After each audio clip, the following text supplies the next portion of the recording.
Teresa Ewers with New Mexico Entertainment Magazine, and I am honored to be here tonight with the one and only Gary King, running for governor, if you need. I'm really happy to have you here this evening. Hi, Teresa. It's nice to be here this evening. So, you've been dealing with a really hard campaign, if I do say so myself, which I think I can. What was your reason for wanting to run for governor? Well, let me say first, I anticipated a hard campaign. So, I think modern campaigns are full of lots of what we call swift boat ads now, but that kind of advertising and such, and so I sort of expected that. But I thought it was worthwhile. My father told me that if good, honest people don't run for office, that the bad, dishonest people will win by default. So I thought it was very important to run for governor to address certain issues that ought to have been addressed in New Mexico much more aggressively over the last 4 years. That is that we have the worst economy in the country. Basically, we have a higher poverty rate this year than we did last year. We are actually second in total poverty rate. We are last in job creation and job growth in the state now. We were 15th 4 years ago. Now we're 50th.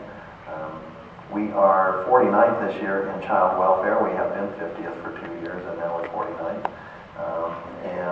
And I'm very concerned about what's happening to our education system, which I believe is being run basically into the ground. So I've been the Attorney General for 8 years.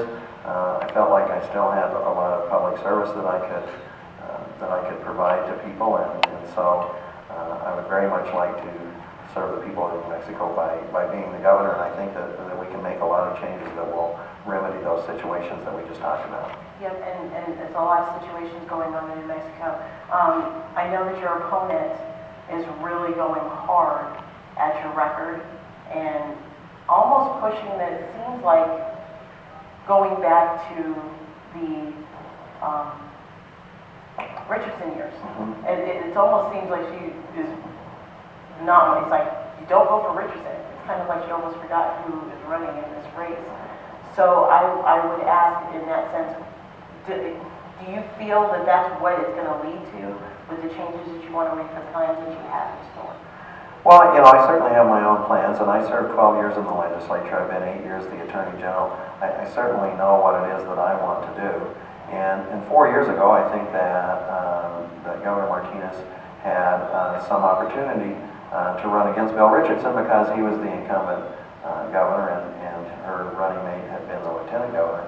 But I actually don't think that Bill Richardson's record is relevant to the race today. What's relevant to the race today is what's going on in New Mexico now, which indeed is that we have the worst economy in the country, and that we are the worst state in the country for child welfare. And that's not a result of what was done 8 years ago or 20 years ago or whatever. That's the result of what's been happening now.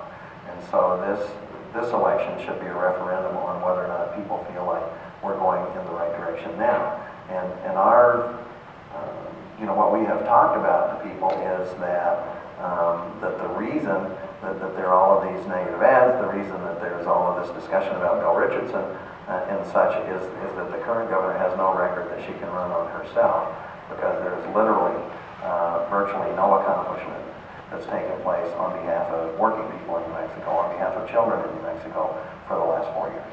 And that has actually been something on the Facebook page, I Am Not Voting for Susana Martinez. We actually have people that are contacting saying they're not voting. They were so disgusted with the campaign strategies that have been going on with this election and just the harshness of print, media, commercials. What would you say to those people that are still struggling with the decision whether or not it's even worth voting in this election? Well, we always try to let people know that the purpose behind negative advertising is just to depress voter turnout. I mean, the idea is that if you convince good, hardworking people that they can't make a difference, then indeed you have a really skewed result in the election. And so the more people that turn out to vote, the better the result is likely to be. So negative campaigning is just designed to depress voter turnout. We traveled this last weekend with Dolores Huerta, who is a well-known activist, somebody who's been organizing people, working people, farm workers originally, to get them to have power. And so all weekend long she's been saying that you have power to change things. The individual people have power to change things, but it comes from inside of you. And one of the only ways to express that for a lot of people is to get out on election day and vote. And so if people want to make a change, if they want to be part of the change, they have to go vote. And so I tell people, if you're really angry at those ads, the only way you'll stop them is by going out and voting. So another question that's come up on the page, which honestly I thought for a moment myself, was you have one opponent who is very harsh in the advertising, almost bashing, really going after your record, but not really speaking about what she's going to do for the state. And I've had people say, well, why doesn't he go the same way? Why doesn't he go negative? I mean, if you just talk about all the things she's not doing for the state, it's the truth. So it wouldn't be bad. Why not go the direction? Why not go that direction? You know, I tell people on my campaign and people even in the Attorney General's office who raise those kinds of issues that this is sort of the Gandhi approach, I suppose. But he said you got to be the change that you want to have happen. And so I want people to know that you can be positive in government, that you can accomplish things in government. And I want to be a positive influence in New Mexico. So one of the reasons that we work really hard to stay positive and talk about what it is that I'm going to do, and we talk about what Deb Holland is going to do, my running mate, and she's a very positive person as well. We want people to know that there's a different path, that New Mexico is a wonderful place, that we have an idea how to make New Mexico the place that we think that it can be, and so we can't allow ourselves to be dragged down into that negative morass if we want to make a change in New Mexico, if we want to do something different. So I have to tell you, I'll tell you, this is an old saying that my dad had, and he said, never get in a mud wrestling match with a pig, because you just get dirty and the pig kind of likes it. But so literally, I mean, with regard to negative campaigning, if we allow ourselves to be drawn into that negative campaigning, lying about your opponent's record, those kinds of things, then why would people have a reason to vote for me as opposed to the other candidate? So we want to draw that difference. So getting to what really is the real issue of this campaign is the problems that we're having in this state. And I would like to know your plan. So let's start with, I think one of the biggest problems we have going on right now in this state, and that's education. Speaking as a parent of three, and also speaking with other parents and teachers in this state, they just feel that education is lax, for a better word. We're now 50th in the country, which is abominable. And a lot of it, people feel, has to do with the Secretary of Education, the choice that was made there, and the decisions that Martinez has made as governor at this time. So what are your plans as governor to make a difference and make a change when it comes to education in New Mexico? Well, one of our commitments for Deb Holland and I is that on the first day in the governor's office, that we'll fire Hannah Skender. I mean, the current secretary designate for the education department has been one of the major impediments to us improving our education system, and I believe that it's because her policies are driven by the idea that we should corporatize our schools, that we should make our children a profit center for corporations rather than have a school system that recognizes that our children are really our future, our best asset, and that the best thing that we can do for them and the best thing we can do to improve our economy is to have a high-quality education system that gives every child an equal opportunity. So we're very dedicated to a program that will generate funds to provide early childhood education for every single child in New Mexico. And that's something that's not happening now. You know, it's an expensive program. It's more than $100 million.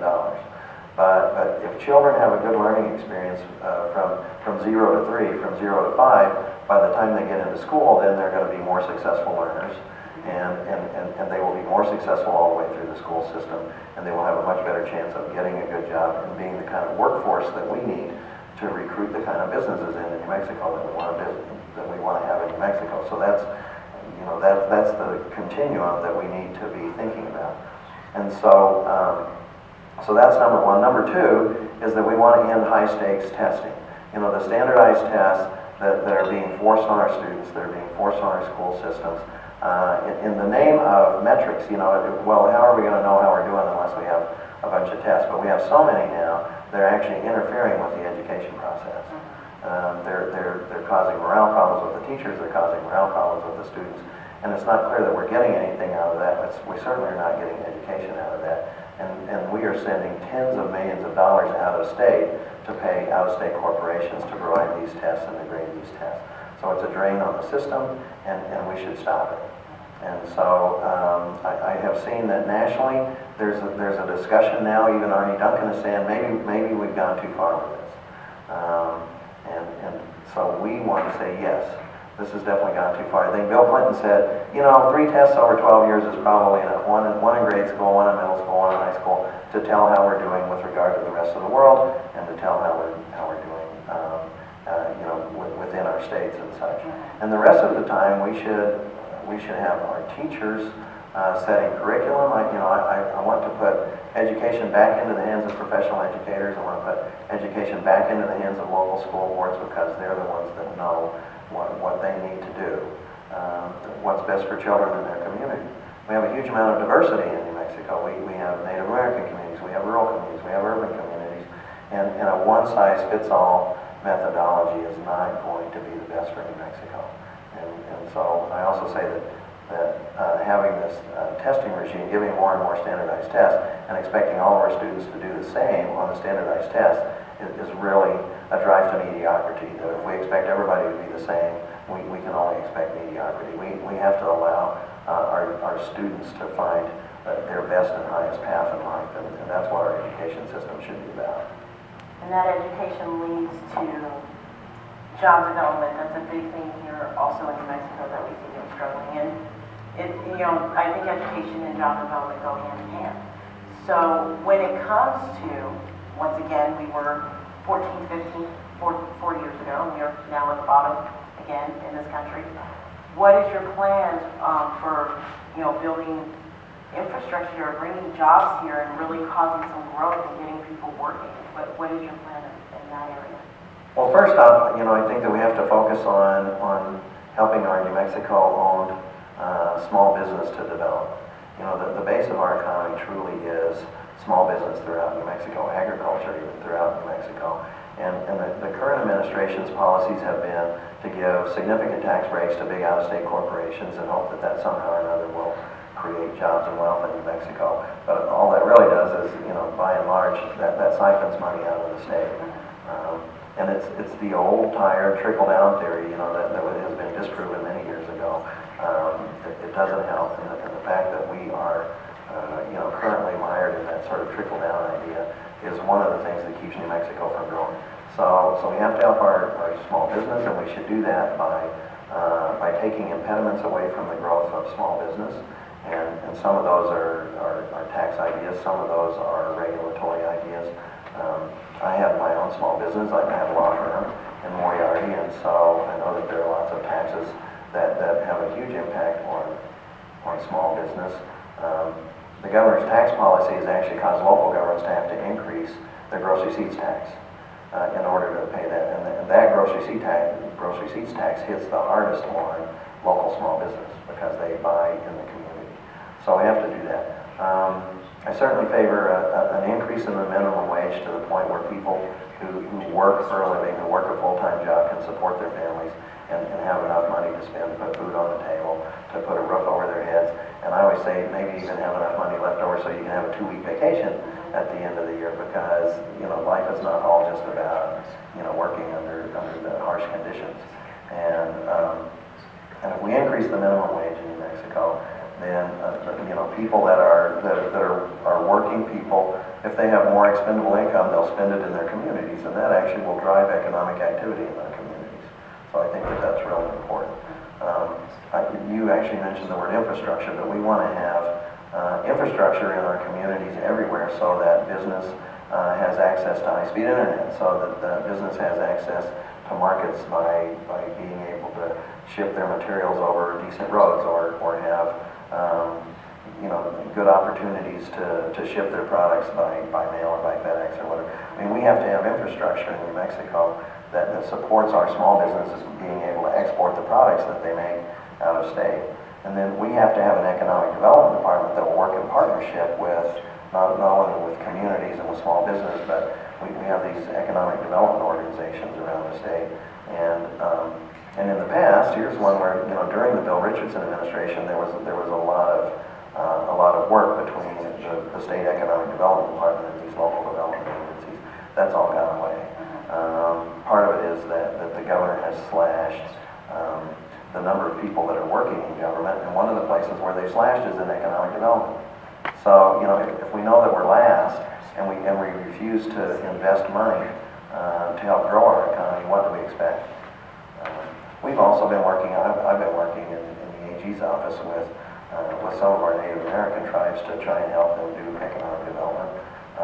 I worked for the Department of Energy for 2 years, and I was the economic development guy for the Department of Energy, helping to create jobs in communities that were impacted by downsizing of DOE facilities. And so, we put in incubators for small business. We supported infrastructure development. We supported job training for workers so that they had the skills for the new jobs that we wanted to bring into the community.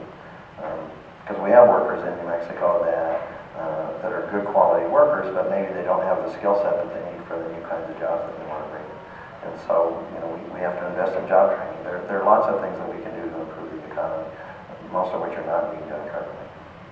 And another field that actually has boomed in New Mexico, well, it was booming, was the film industry. We were proud to get a lot of projects that came through New Mexico, and we ended up losing a lot of projects in the process. Biggest thing we get on the Facebook page is, what are we going to do to bring that booming economy back? A lot of discussions.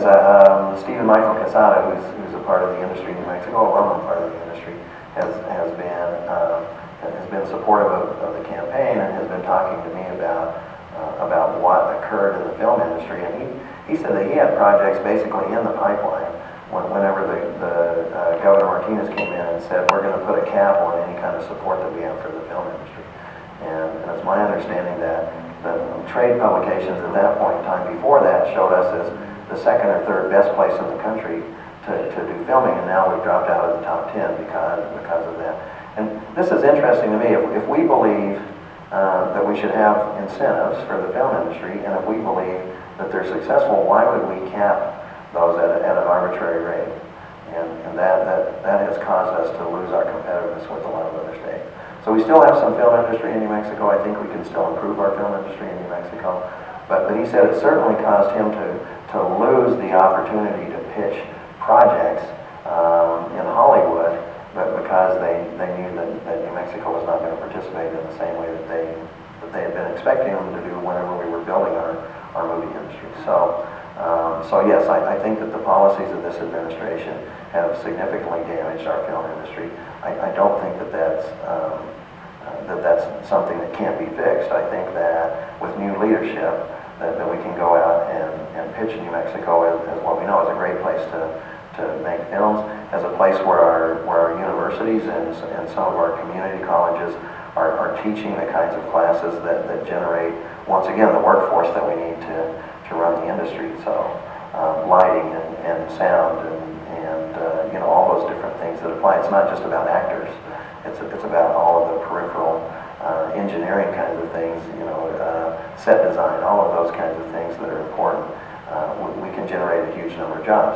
And Stephen was saying in something that I was at the other day, and I think this was an article in the Albuquerque Journal, that the industry generated about $1.3 billion in revenue in New Mexico, but it could have been twice that if we didn't have the caps. And so, it was a great part of our economy. It can be a great part of our economy. So it is in your plans to remove that cap and start bringing back the incentives that were in place that actually had it booming? Yes, those things that were successful, we need to reincorporate. But my theory in working with business is that we also need to sit down with the industry and say, what else can we do that will help you to grow your industry? There's very little of that going on right now, where there's a dialogue between state government and business to say, what is it that would cause you to be more successful here in New Mexico, and we need to do that. So one of the other issues that has come up, which I learned a lot about over the past few months, was mental health in New Mexico.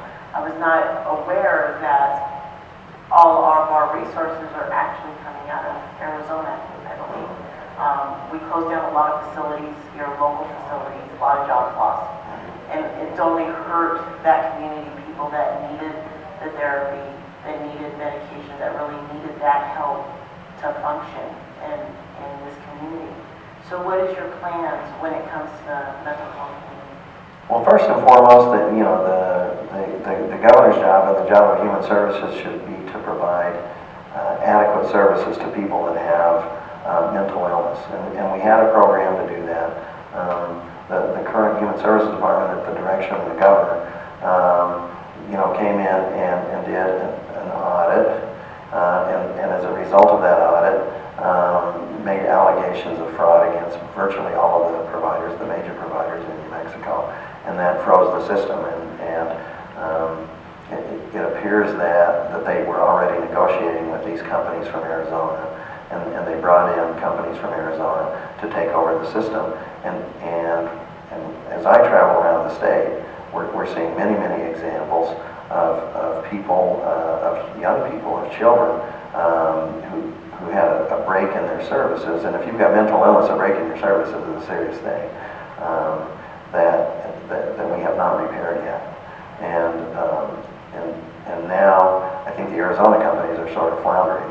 But a significant amount of money, I think on the order of $20 million, plus or minus, that once again is flowing out of the state of New Mexico because it's going to these Arizona companies to provide service in New Mexico, and we're getting a lower level of service. So all of that's a problem. I believe that with good leadership in the Human Services Department, with good leadership from the governor's office, that once again that we can fix that problem. But once again, I think that means that we have to go out and listen to people, families that have needed those services, and find out where the services are lacking, and then apply ourselves to make sure that we're providing services to those families that have someone in the family that's mentally ill. There was an article in the newspaper today, I think, that basically pointed out that in the way that the audit was handled, that even the audit company says it was handled in a way that was different from what they normally do, because it did not allow the providers for whom these fraud allegations were made to have any opportunity before the allegations were made to provide documentation to show that there wasn't fraud. And I think that that's become eminently clear that the administration sort of went headlong down this path because they already knew where they wanted to go. And without, I think, due consideration of the impact on New Mexicans who are very fragile New Mexicans who need these services. So the next question, I actually have been told that it has absolutely nothing to do with the governor's office, which I can't understand why, and that's poverty in New Mexico.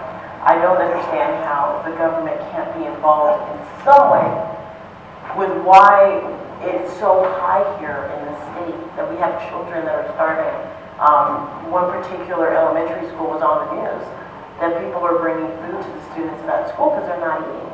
They don't have they don't have enough food at home to eat. So I just can't believe that there's nothing that the government can't be involved in or do something to change that. So I would ask, what are your plans in that sense? Oh, it's a huge issue in New Mexico. I mean, it should be the #1 issue for the governor. I believe that the fact that we're 49th in child welfare relates to the fact that we have one of the highest numbers of children living in poverty. And so if we don't address poverty, we're never going to successfully dig ourselves out of that hole. And so, and poverty is not a condition that is, certainly poverty at 30%, which is basically where we are, is not a condition that we all just have to shrug our shoulders and say there's nothing we can do about it. I think that increasing the minimum wage will help to help our poverty level. I think that education and equal access to education is a way in the long term for families to get out of poverty. My office, frankly, in the Attorney General's office, we've been taking on predatory lenders because predatory lenders take advantage of people that are in poverty and drive them in a cycle of poverty.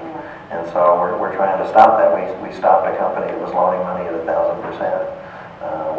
We're suing a company right now that's loaning money at 650%. I mean, the state shouldn't allow that. Actually, we're working with a number of groups and with many municipalities who have now said, let's go to the legislature and have them pass a law that says that nobody can loan money at more than 36%.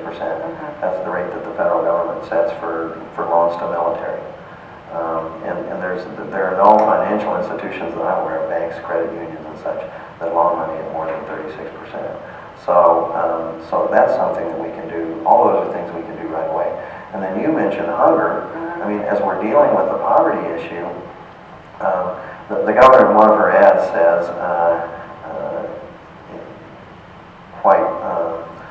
well, it's just a lie. But she says, don't even get around but well, she says Gary King said that poor kids can't learn. Well, what I said was, and they twist these things, is that if you are poor and live in poverty and you go to bed hungry at night and you wake up hungry in the morning and you go to school hungry, you're not going to be as good a learner because you're going to be more worried about your tummy than you are about your head. Exactly. And so as we're dealing with these issues of poverty, we need to deal with the issues of hunger. New Mexico has one of the highest rates of senior citizens that go to bed hungry every night. So it's not just an issue with children. And so, and now you have the governor basically saying, we want to kick, the number I saw was 80,000 people off of the food stamp program. But with no plan for, do we have jobs for those people? Do we have, do they have opportunities where they can do that? I think what I read was that she said that charities can pick up the slack there, the food pantries and such, but they're overworked right now because we have such a high level of poverty in New Mexico.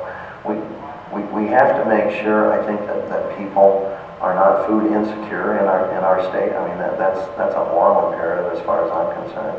And if we have children who we're taking care of those physical needs that they have, as they go through school, they'll be more likely to be successful in the job market. So we shouldn't just be thinking about the next 2 years, although we have to address this that way, but we should be thinking about the next 20 years. What are we going to do so that because the only long-term way out of poverty in New Mexico is through opportunity.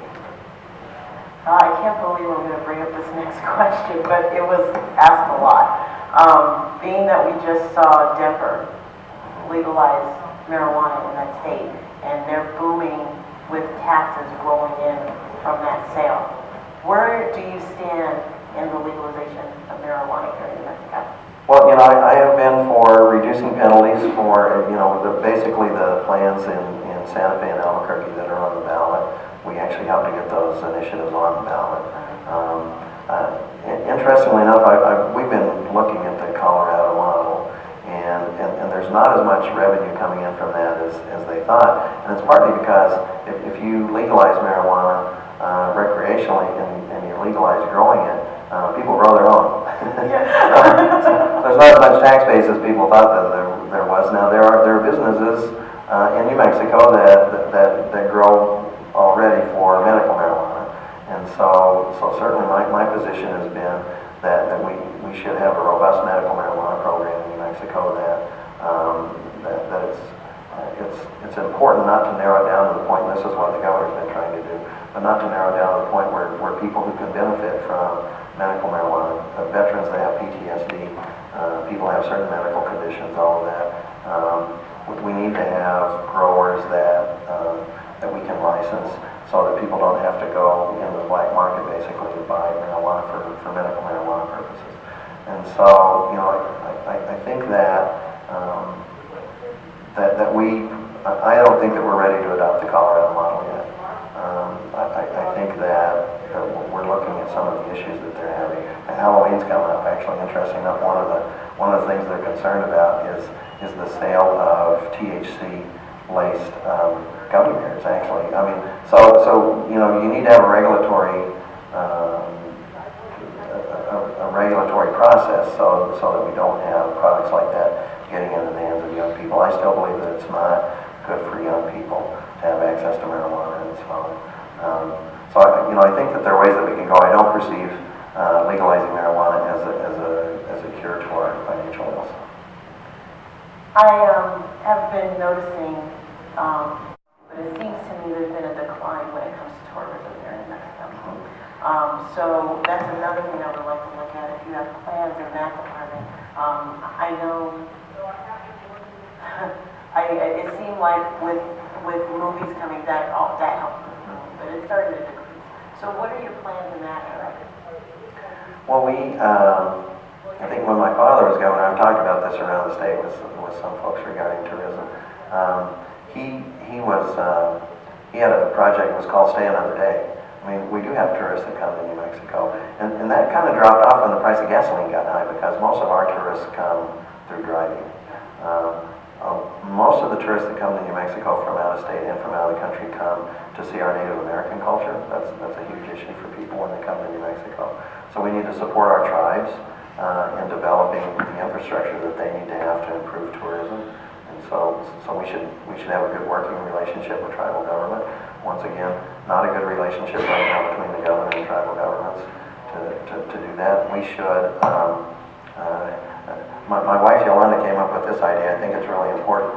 If you're an executive and you come to New Mexico, you want to make sure that your hotel at night has really good Wi-Fi service because you want to tie back in with your office in the evening when you get back from touring. And so we need to make sure we have good Wi-Fi everywhere in New Mexico, so that because that's getting to be an imperative. You have to have good access to data, not only for business but also for tourism. We've been neglecting our roads in New Mexico. Like I said, a lot of our tourists come by road, and in southeastern New Mexico, for instance, because of the boom in the oil and gas industry, the roads are getting really torn up because there's a lot of truck traffic on the roads, and so it's sort of dangerous to be a tourist, and they're actually having a lot of accidents there. So we need to do that. I think you might get to this question, but I think that we need to make sure that people feel safe and comfortable in New Mexico when they come to be tourists, and so we have to show people that we're dealing with issues of violence and even the police shootings. I actually think that the negative publicity we get from police shootings in New Mexico is impacting our tourism industry. Because I've had people literally say, "Is it safe to come to New Mexico?" And so we have to work to develop a reputation in New Mexico that we are that we're friendly to people that come to New Mexico, and that they'll be safe and secure while they're here in New Mexico. So that's kind of a law enforcement issue, not just with regard to police shootings, but like I said, I know that that's an issue because I've heard people say that. But we need to support our public safety infrastructure, hospitals, emergency response, all of those kinds of things, because those give people the feeling that this is a great place to come and visit. But yeah, you did cover that question. So you did cover that. What do you love about New Mexico? Oh, I was born and raised here. Today I'm loving red chili. And people come to New Mexico for the food too, right? Because we have great food here. In the fall, I love the light. George O'Keeffe, came here for the light, for the spirituality of New Mexico. We feel like we're different in New Mexico. We have a great diversity in New Mexico. We do have many cultures that come together here, and by and large, the mix of those cultures has been a very positive thing for New Mexico. So I think we should. My running mate Deb Holland is Native American. She's a Laguna Indian, and so frankly, I think the diversity in our ticket has been a lot of fun. We have a lot of interaction, and we learn a lot from each other, and so the diversity we have in New Mexico we should embrace. And so I have enjoyed that growing up in New Mexico. So it's a great place, and it could be that we could have a quality of life here that is second to nowhere else in the world. And I've had a chance to travel a lot in my career, and that's been a great opportunity. But New Mexico, Santa Fe often is listed as one of the top 10 cities in the world to visit because of the ambiance that we have, because of the cultural mix that we have.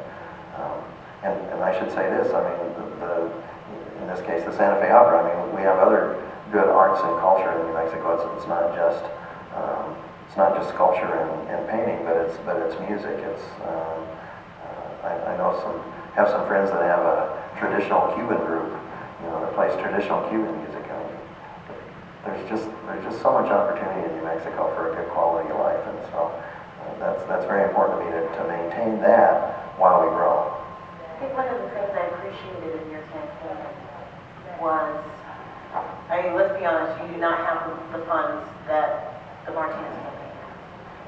But you have something that you've been doing that I haven't seen from the other campaign, and that's really getting out and talking to people, going door to door, and getting to know everybody, and throughout the state. So how has that experience been? Well, it's very fulfilling for me. Like I said, we've had a chance to meet a lot of great people in New Mexico, and but as an example, we've had a tour to listen to educators. We know that education is a big issue in New Mexico, and so we've been to 12 different cities, I think, where we've had forums on education, and I've learned a lot about what it is that drives parents and teachers and school administrators in their communities. And so you're right about that, and I think in the long run, in New Mexico, we are still of a size that you can do that you can get out and meet people.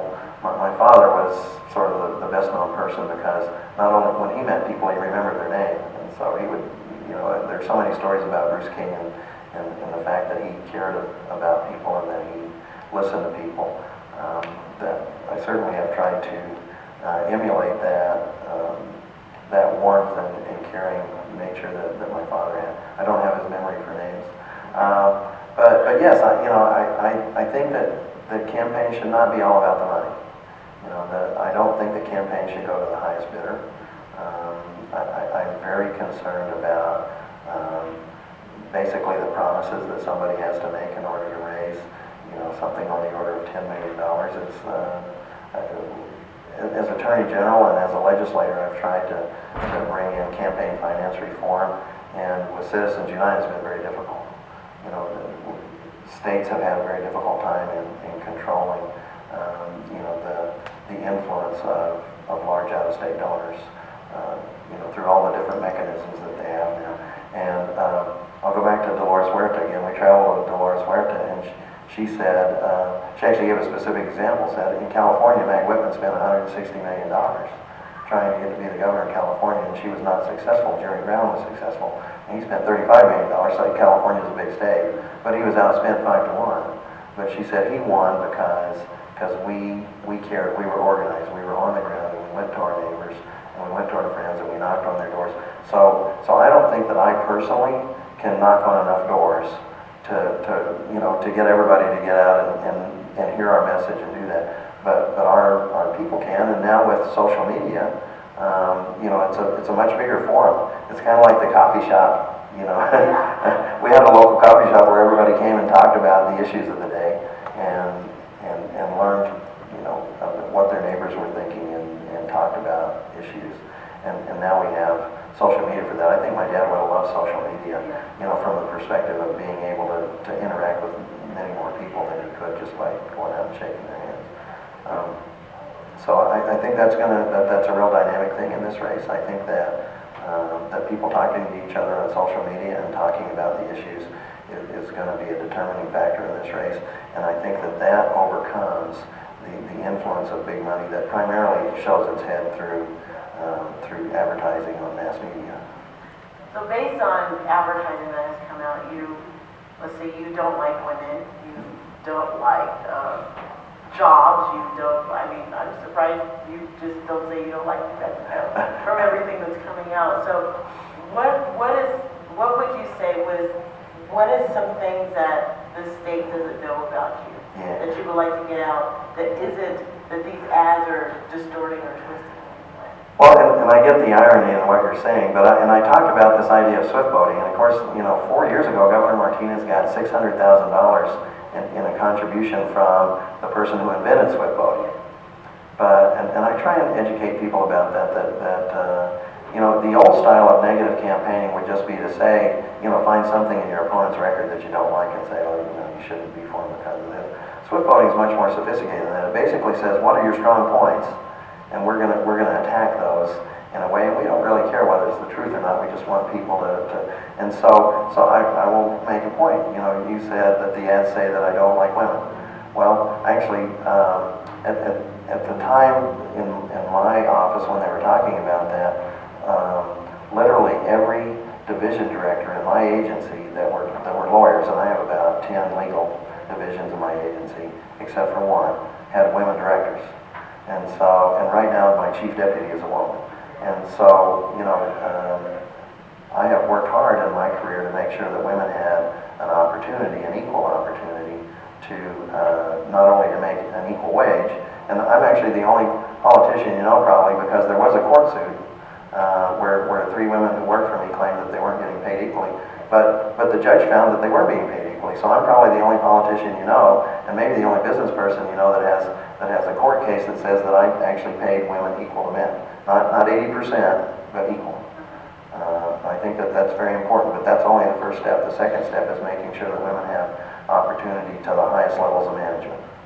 And so that's always been really important to me too. But so the ads distort that. You're right about that. They distort that. Another one is this ad that says that I steered a contract my way to keep the public health service. One, actually, it wasn't to keep them because they lost their rent in another building after I was out of the legislature and came to me and said, can you do this? I lease building space for $1 a square foot to the public health service so that we can keep public health in Moriarty. So I think if most people knew that I was actually giving up the opportunity to make a profit so that we could keep the Women's, Infants, and Children program going in Moriarty, so that we could keep programs for pregnant teenagers, so that we could keep programs to help young people who have drug addiction problems, so that they don't have to go to Albuquerque to get those services, but so that they can still get those services in Moriarty, that they would think that it's a good thing. But the Swift Boat ads say that it's a bad thing. You know, they try and twist it into a bad thing. Dolores Huerta said this. She said, you know, if Gary King's opponent told the truth about him, then you'd all vote for him. You know, she wouldn't have a chance. so she has to lie, right? It's an imperative that she lie, because if she told the truth, and if the truth comes out, and the truth is very strong. I mean, I think people will recognize the truth.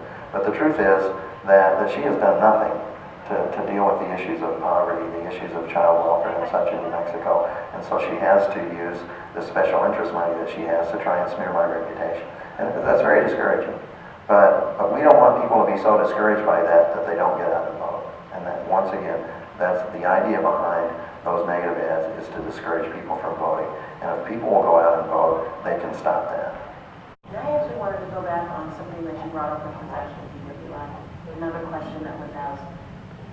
It's amazing what you've done in that topic. One of the things we have to notice though is news reports of people that are getting arrested, and their 20-something arrests. Yes. With DWI. What are your plans in that area to bring that down? Are you looking at, you know, having stricter jail time for people that do DWI? What are your plans there? Sure. Well, and actually that's something I've continued to work on. And so as the Attorney General, for 8 years now, we've been proposing legislation that's called the Anaya fix.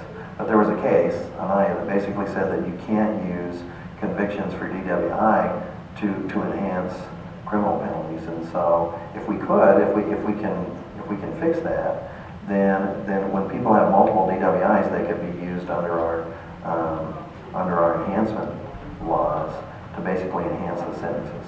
That actually, we think, would be a pretty quick fix. Now, one of the things that we did when I was in the legislature, there was a big discussion about whether or not there should be mandatory jail time for first offenses for DWI. And so I actually helped develop the concept of what we call aggravated DWI. So if you're above a .16 now in New Mexico, you get mandatory jail time in the first conviction, and those penalties ramp up. But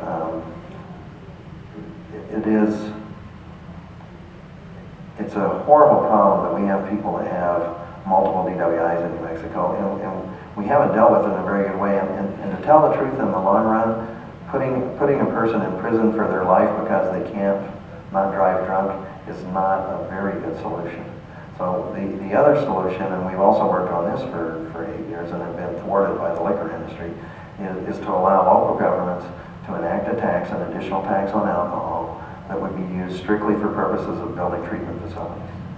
And so one of the reasons that we have lots of multiple offenders for DWI is that we have very poor treatment facilities for people who have alcoholism problems. Also, just to add, we have very few facilities to deal with people who have mental illness, right? We talked about that. So if we would dedicate ourselves to having more treatment beds to treat people who have alcoholism and to treat people who have mental illness, we would have fewer people in jail cells.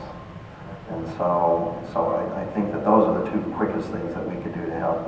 And the third thing actually is enforcement. You know, one of the things that virtually everybody in law enforcement knows is that it's actually not the level of the penalty that creates the best deterrent. It is the surety of the penalty.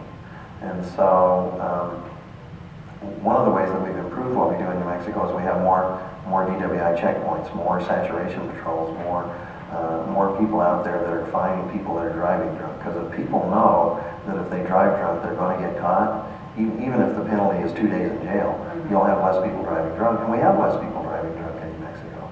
But we have this chronic problem in New Mexico. People have chronic alcoholism, and there are very few options there, but one of them is to treat their alcoholism, and the other is to indeed have the penalties ramp up to the point where they become very severe on multiple offenses. So I know your father left a legacy with this office, so what would you like yours to be?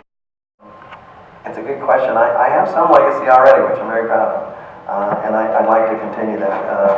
The first major bill that I passed in the legislature was called the Family Violence Protection Act, and so that's now 30 years ago that I carried legislation, almost 30 years ago, 28, that I carried legislation that was directed at helping people that were victims of domestic violence. And I've continued to work on that. In the Attorney General's office, you know, we focus a lot of our effort on protecting children who might be the victims of internet criminals, of the predators who maybe want to chat up a 14-year-old and see if they'll meet them in a park. I tell them we have people that actually can emulate being a 14-year-old, and so when they get invited to the park, then the predator meets my big burly police officers instead of a 14-year-old girl. That does my heart good. So, you know, protecting those kinds of people who might be victims. We have, for the first time I had as the Attorney General, developed legislation that makes human trafficking a felony crime in New Mexico, and then we've really worked hard to address that issue of human trafficking, because those, once again, are victims who are very fragile victims, people that are forced into commercial sex or forced labor. And so we have a very robust program going now to protect victims of human trafficking. When I was in the legislature, I worked hard on legislation to help stop or at least curtail DWI. When I was in the legislature, not only were we dead last in our rate of fatalities, you know, due to DWI, we were 3 times larger in our fatality rate than the state that was number 49. We were horrible in New Mexico. And so we worked for years. I actually carried the bill that made it for the first time illegal to drink a beer while you were driving your car. And when I became a legislator in New Mexico, you could drink a beer while you were driving your car. We closed drive-up windows. We got training for alcohol servers. We did all those things. And the death rate in New Mexico dropped by 30 to 40% in the 2 or 3 years after we did that. I mean, real results. Where we took New Mexico from being dead last to doing better. And so what I would really love to have as my legacy as governor would be for us to get out of the bottom 10 in child welfare, you know, within the 4 or 8 years that I would be the governor, and long term to put ourselves on a path where we could get to be better than average. I mean, it seems like, man, you know, shouldn't your goal be to be better than average? Well, you know, when you've been in the bottom 10 for as long as we have, you know, better than average is a good goal to start off with. I think that I would be very proud if we could deal in a meaningful way with poverty in New Mexico, and I think that we can do that. And my dad always called the legislature his board of directors. You know, he said you got to work with the legislature, and because they are going to put your policy into place and do that. So I would very much like as my legacy that we got government, you know, off of the dime and that the governor and the legislature work together to address the major problems in New Mexico over the course of the next 8 years. So, but my number one goal would be to deal with this issue of child welfare, because it's just, to me, it's morally, it's just egregious that we sit on the bottom of child welfare and don't even talk about it. Well, Mr. King, thank you very much for meeting this evening. Sure. And talking about your campaign, and good luck to you. I think you would be a good asset for the state. Well, thank you. I'll wrap up by just saying that Bill Clinton, in his eulogy for my father, said that my father taught him the most important thing about politics, which is, he said, the people elected you to do a job. You have to show up every day and do your best every single day to do the job that they elected you to do. So my really only campaign promise has been that if people elect me, that I'll show up every day and I'll work hard for people and do the best that I can to help New Mexicans improve their quality of life. And I think that's all we can ask for. Thank you Thank you. again. I appreciate it.